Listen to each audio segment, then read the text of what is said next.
প্রিয় দর্শক, আমি আপনাদের সকলকে স্বাগত শুভেচ্ছা জানাচ্ছি। আমি এমন একটি বিষয় নিয়ে আজকের আপনাদের সামনে উপস্থিত হয়েছি, কথা বলতে চাই, যে একটি ভিডিও আপনাদের সামনে উপস্থাপন করতে চাই, যেটা আমার করার কথা ছিল না, কিন্তু মনের ইচ্ছায়, আকর্ষণে এবং দীর্ঘদিনের প্রত্যাশায় আজকের এই ভিডিওটি করার জন্য আজকের এই জায়গাতে আমি উপস্থিত হয়েছি। বিষয়টা হলো, এটি হলো আমার হাতে যে একটি লতা দেখছেন, একটি পাতা দেখছেন, পাতা সমৃদ্ধ একটি ডাল দেখছেন, এটি হচ্ছে ঢোলকলমি গাছ। এই ঢোলকলমি গাছের একটি ইতিহাস আছে, এটি আজকের হারিয়ে যাচ্ছে আমাদের এই দক্ষিণ অঞ্চল থেকে। এর পিছনে একটি কাহিনী আছে, সেই কাহিনীটা আমার পিতাই সৃষ্টি করেছেন। তিনি এই গাছটি ঢাকার আদাবর শ্যামলী থেকে, অর্থাৎ এই যে ঢাকার যে সায়দাবাদ গাবতলী যে বিশাল বিল রয়েছে, এই বিলের পাশে এই গাছগুলো হতো। সেখান থেকে আমার বাবা বাজারের ব্যাগ ভর্তি করে এই বরিশাল অঞ্চলে, বিশেষ করে আমাদের এই পিরিজপুর অঞ্চলে, এই ভান্ডারী অঞ্চলে এনে এই খালের পাড়ে রোপণ করেছে। অনেক খাল এই লতার কারণে ভরাট হয়েছে, যদিও এই লতাটির অনেক ঔষধের তাৎপর্য রয়েছে। তো সেটি আমার কথা নয়, এই গাছটি আজকের আমাদের এই অঞ্চল থেকে, এলাকা থেকে হারিয়ে যাচ্ছে। আর এই গাছটি কিন্তু অনেক আমরা কাঠ হিসাবে ব্যবহার করতে পারতাম, এবং আমাদের যে ছাগল, গরু, বাছুর যে আমরা বিলে যখন ছাড়ি তখন উন্মুক্ত অবস্থায় থাকে, তা থেকে রক্ষার জন্য এই গাছ দিয়ে, এই লতা দিয়ে সেখানে বেড়া দেওয়া হয়। আজকের এই গাছটি হারিয়ে যাচ্ছে, সেই বিষয়গুলো আপনাদের সামনে আমি তুলে ধরার চেষ্টা করেছি। মোহাম্মদ আলী হোসেন হাওলাদার, তার সাথে আমি কথা বলছি, দেখি আপনাদের সামনে কি উপস্থাপন করে। আচ্ছা, এই গাছ সম্পর্কে আপনি কি জানেন?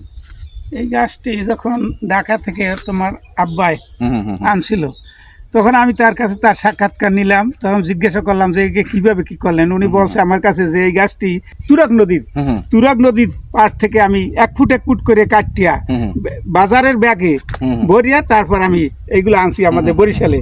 আনিয়া আমি আমার নদীর পাড়ে, ওই নোয়াখালী ওই খালের পাড়ে সে প্রথম রোপণ করছে।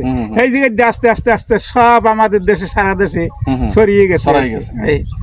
এগুলা আর কি করছে, এতে তো অনেক মানুষ উপকৃত হয়েছে। এই আর কি, এগুলা তার মুখের বাণী, এগুলা আমি আর কি তার কাছে জিজ্ঞাসা করার পর এর সাক্ষাৎকারে বললো এই ঘটনা আর কি। প্রিয় দর্শক, আপনাদের সামনে উপস্থাপন করেছেন মোহাম্মদ আলী হোসেন হাওলাদার, যে আমার পিতা এই গাছটি ঢাকা থেকে এনেছে।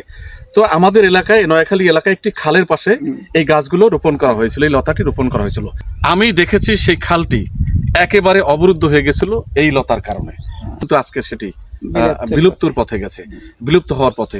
তো আচ্ছা, এই গাছটি কিভাবে ছড়ানো হয়েছে, কিভাবে ওখান থেকে মানুষ মানুষে কাটতে নিয়ে আর কি নিজে গাছের নিয়ে বেড়া দেশে সব জায়গায় লাগাইছে মানুষে নিজে উপকৃত হওয়ার জন্য। আচ্ছা, আমি আর একটা বিষয় শুনলাম, আপনার কাছে স্পষ্ট হতে চাই।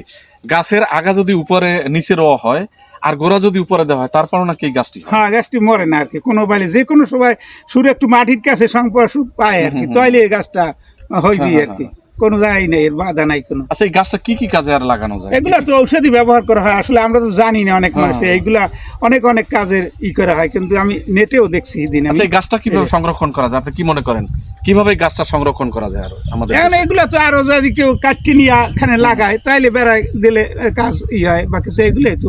আপনি কি কৃষকদের উদ্বুদ্ধ করতেছেন এই গাছটা যেন আরো লাগানো হয়? আরো লাগানো হোক, এলে আরো ভালো হইবে। শুধু এই তো বেড়া দেওয়ার জন্য এই তো দিচ্ছে, এই যে এগুলো দিচ্ছে, এত সবই ওই গাছগুলো, এগুলো আরো গাছটি যেন নিধন না করা হয়। হ্যাঁ, এই যে এই ফরিদ মাস্টার রয়েছে, এই সবগুলো এগুলো তো এই।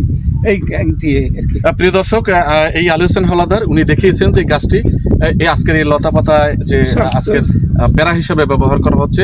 বিভিন্ন গাছ রোপণ করে সেখানে সেভ করার জন্য, সে গাছগুলো সেভ করার জন্য রোপণ করা হচ্ছে। তিনি আজকে দাবি জানাচ্ছেন আমাদের দেশের কৃষকরা যেন সকলেই গাছটি রোপণ করে, তাহলে এদেশের মানুষের যে কাঠের সংকট সেটা দূরীভূত হবে, আর্থিক সংকট দূরীভূত হবে, এবং রোগ ব্যাধি নিরসনে এই গাছটি ব্যবহৃত হতে পারে। তাহলে আমরা আজকের উদ্বুদ্ধ হয়েছি যে এই গাছটি আমাদের সকলের রোপণ করা প্রয়োজন, দেশের মানুষের অর্থনৈতিক উন্নয়নে, দেশের মানুষের রোগ ব্যাধি কমানোর জন্য, রোগ ব্যাধি রিডিউস করার জন্য আমাদের এই গাছটি রোপণ করার জন্য আপনাদের সকলকে ধন্যবাদ জানাচ্ছি।